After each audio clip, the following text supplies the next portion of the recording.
Hey, what's going on, everyone? Welcome back to the VoskCoin YouTube channel. Today I'm going to be talking to you about the top 10 ways that I keep up to date with cryptocurrency. These are the best resources to kind of skim the top and just basically stay in the loop that is cryptocurrency, because it's a very fast moving space. And if you don't focus on keeping up at least like every other day, you're going to get left behind. So let's go ahead and jump into today's video where I'm going to review the top 10, really resources and tools that I use to keep up to date. I mean, it's how I run the VoskCoin YouTube channel here. As always, 10 seconds of tails, the best Shiba Inu in the world, and a resident Dogecoin, and the VoskCoin intro.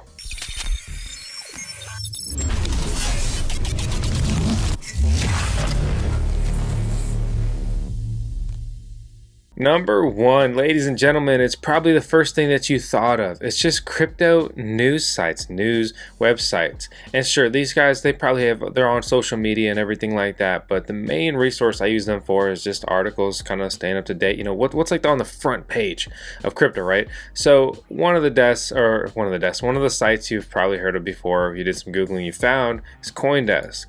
I always find CoinDesk and Cointelegraph to have similar content, whereas Cointelegraph will have always cooler thumbnails on their articles, but CoinDesk might have a little bit more detail in the writing. Then there is the block.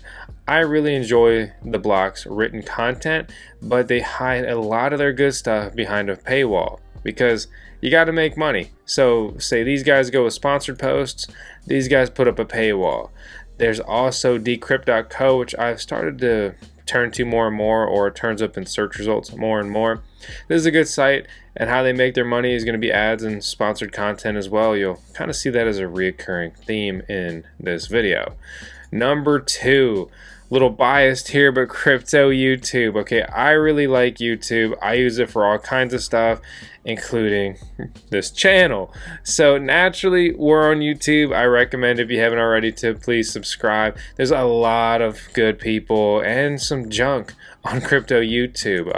But two guys that come to mind when you're trying to stay up to date in crypto and cryptocurrency would be Crypto Zombie and Chico Crypto. They're actually similar size to our channel now, and basically, you may notice like their titles a little clickbaity, right?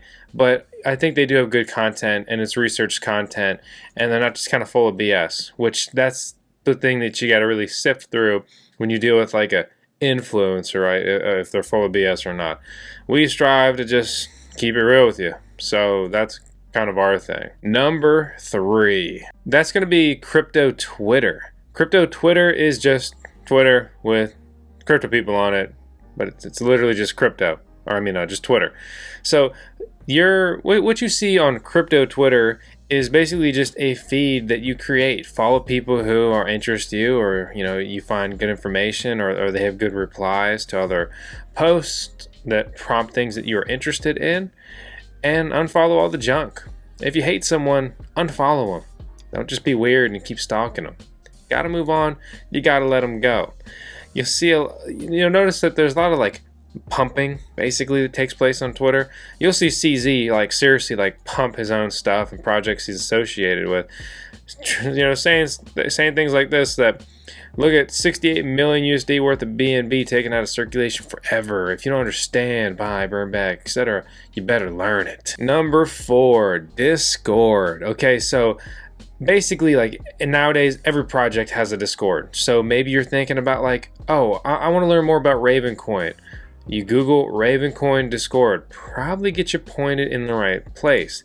From there, you can click that and you end up at this community page, finding all kinds of resources to stay up to date with.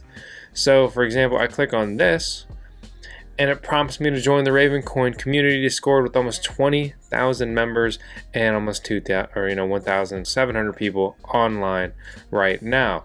Naturally, we've got a Discord server too, and I really encourage you guys to join it.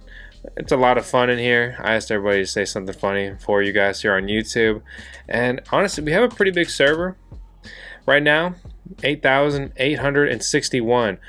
So I invite you to join the party. As always, I have links out about everything I'm talking about in today's video in the video description below. Number 5, I almost want to lump it just with Discord, but it's Telegram, okay? We have a Telegram and we don't really use it, but if you want to join it, here it is.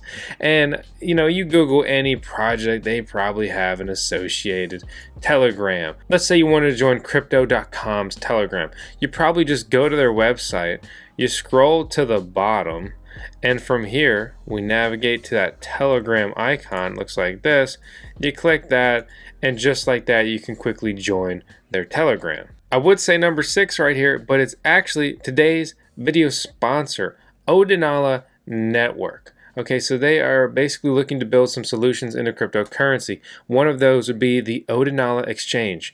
The vision for Odinala is to be revolutionary decentralized exchange aimed at pushing mass adoption in developing markets. Trading platform is kind of specialized here in peer-to-peer trading, cross-border remittance,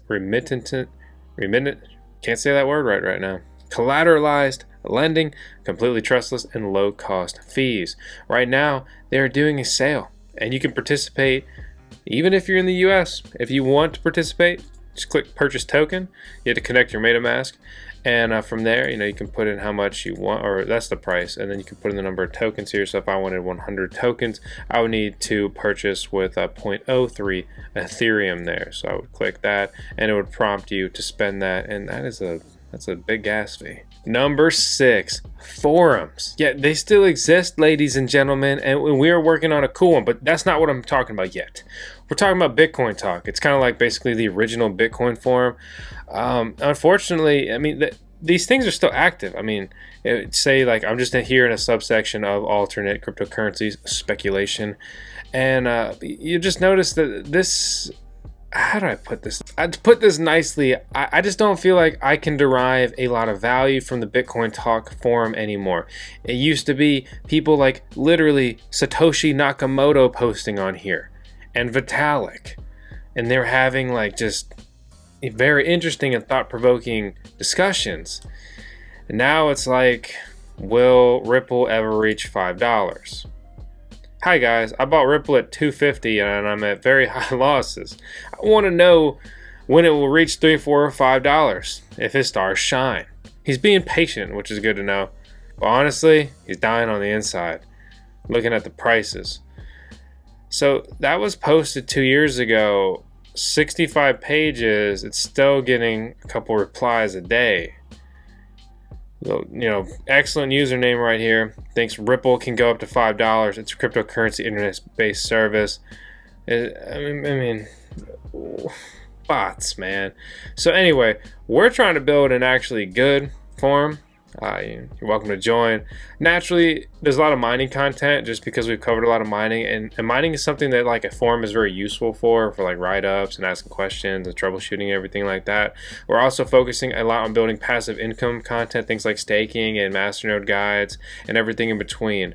You know, this is a place to troubleshoot with me and the community, and honestly, it's just a really good resource. But again, I'm kind of biased. I like to click on top. I recommend you click on top. You can sort through the top threads in certain time periods. So like first off, it'll give you last month. You can go all time, and that'll basically give you like the most popular threads and associated replies here. So again, good resources. I recommend you check it out. Number 7, Reddit. It's basically another forum, but it's different enough that I thought it deserved its own spot. I check Reddit frequently, and I think there's tons of trolls on Reddit, and I think there's a lot of people who will make you just feel bad about yourself on Reddit. So you gotta have thick skin if you're gonna post on Reddit, or you can read as much as you want. Anyway, there's a very popular subreddit called cryptocurrency. When you get that, you just naturally end up kind of popular. They will ban you, they will kick you, and they will censor you. Okay, it's happened. I've been banned from here for a week because I was posting links to my own videos without adding enough feedback here on Reddit. I don't like talking to Redditors. I think they're kind of toxic trolls, and a lot of things they say I know they wouldn't say to your face. I don't like that. But I think it's a good resource, and I frequently use it, and it's very good SEO. You'll find Reddit popping up in a lot of posts, or sometimes I Google something, you know, whatever, Reddit, because Reddit normally generates recent posts, or it's very easy to see when they are from. And just because I'm talking about the general cryptocurrency subreddit, if there's a specific project you're more interested in and keeping up with, say like you're a big Ethereum fan, then the Ethereum subreddit will have a lot of easily accessed information for you. And relatively speaking, things that get upvoted probably generally better. I mean, that's why more people like them versus dislike them. Doesn't mean it's that simple, but again, as a general rule. We've got a Reddit. I pretty much just post my videos in there. Nobody really posts in there anymore. But we basically have transitioned to the forum here and a lot of talk in our Discord server, so I'm not upset about it, but I keep posting the videos. I'm not going to give up. I'm going for 1,000 members on Reddit. Number 9. Facebook. I think it's actually one of the worst tools, okay? And here I am showing my Facebook page. Not a good connection there. So one of the things we deal with, and I noticed on other pages as well, but we deal with it real bad, is there's these scammers. They comment on literally every post. Facebook has no tools to help us. They don't help us. They won't even remove these pages normally. But it's like instantly. It's like they have this legion of just troll armies sitting in a little room somewhere, and they're just sitting there ready, waiting. Or they have some kind of bot script program. Anyway, the fact of the matter is they comment, send us some of your crypto, we'll send you more back. Sure you will. 100% of the time, that's a lie. Anyway, so I don't think Facebook is that good of a tool. I think things like Twitter, you can curate your stream of information a lot better. But if you refuse to add any of these other things and you're just like a big Facebook user, then you will find success following crypto things on Facebook, and it'll interject it into your stream or your Facebook feed whenever it feels like it should. And finally, number 10. This one is a little interesting. It's sort of like a combination of the other ones, and there's also a number 11, which is kind of like the Easter egg here, but I don't want to hype it up too much because it may just disappoint you. But so number 10, right? So it's exchanges and price movement and kind of things like that, because a lot of news will just kind of gravitate around price movement, right? So say the crypto.com app, right? You can go ahead and you can download this and you can use the code VoskCoin, and if you complete the sign-up bonus, you get $50 for free. You gotta complete the terms, so it's not actually free. But it's close. And anyway, it's the most lucrative sign-up bonus around, but not completely the point here. The point is that you open the app, right? Real easy on my phone. I can wake up, I can check it real quick. I can look at my portfolio for anything I have in here, and I can put favorites, and I can easily access, again, just right off my phone, what some of the top gainers are, how my portfolio is doing, and very easily and quickly buy into things. If I want to, click, swipe, boom, I have that coin. No logging in, no 2FA, it's using Face ID or a password if you want. I think there's a lot of value there. And kind of taking that a step further, keeping up with crypto, is following the price action. Things like coinmarketcap.com or crypto.com/price is doing the same thing. I'm just showing it because I was on their site and easy access right there. And you can see the top cryptocurrencies ranked by market cap. You'll see some of the top movers at the top. And this is good to know, because if you're trying to keep up with crypto, you're probably buying, you're probably selling, hodling, staking, mining, everything in between, DeFi, right? And with all this, you're going to want to keep up with the prices unless you got so much money or you're so bullish long term that you just don't care about prices today. For me personally, I consistently check prices. And finally, number 11, the bonus, is to find a platform, a person, whatever that you may want to follow and support, because you think they're a decent person. You think that they're just honest. You think that they're trustworthy, okay? Someone that you generally like their content, and you think that they create things that you're interested in, or you like their opinion, or whatever. And so, again, I'm using myself here for the example. I probably seem so freaking conceited, but like, this is an example of all of our official accounts. We're on Twitter, we're on Facebook, we're on Twitch, but we don't stream on Twitch, but it's kind of on the roadmap. I don't really know when. Obviously, we have a Discord server, we have a Telegram, we have an Instagram that we no longer use because a bunch of scammers impersonate us on Instagram, and it's just exhausting. We have a Bitcoin Talk account, so that's the official one. We have a subreddit. There's our actual Reddit account. There's a TikTok where I have an uploaded any videos, our official websites that I have not rebuilt yet. Always stuff to do. Obviously our forum and the YouTube there. But my point is just that if there's a platform you like, they're probably pretty much on everything, and you can load them into all of your app's feeds and stay up to date easier. Trying to reduce the time like you're searching for that information from that person if you consistently enjoy it and want to see more of it. So those are the top 10 ways that I keep up to date with cryptocurrency. Honestly, just using these like basic tools and sites and just kind of get an idea of, again, platforms that I like or brands that I like, at least generally. I generally think their stuff's good, or at least okay, because there's a lot of stuff you got to just sift through, right? And you gotta tune out the noise. And you got to focus on really whatever you want here. For me, just trying to stay up to date on everything that's going on, advancement in the tech, new coins launching, new platforms, new features, things like Ethereum 2.0. I keep up with Ethereum for multiple reasons, but one of the things I'm always looking for is big, good, interesting Ethereum 2.0 updates to kind of see what the progress is on that. Because let me tell you, it's been long in development. All right, so it's been a lot of consistent checkups. So as always, I hope you guys enjoyed today's video. If you want to stay up to date in cryptocurrency much better, you better subscribe to the VoskCoin YouTube channel. As always, please hit the thumbs up and leave a comment below and let me know how you're staying up to date with cryptocurrency, which just moves at a blistering pace. I'll see you guys on the next video.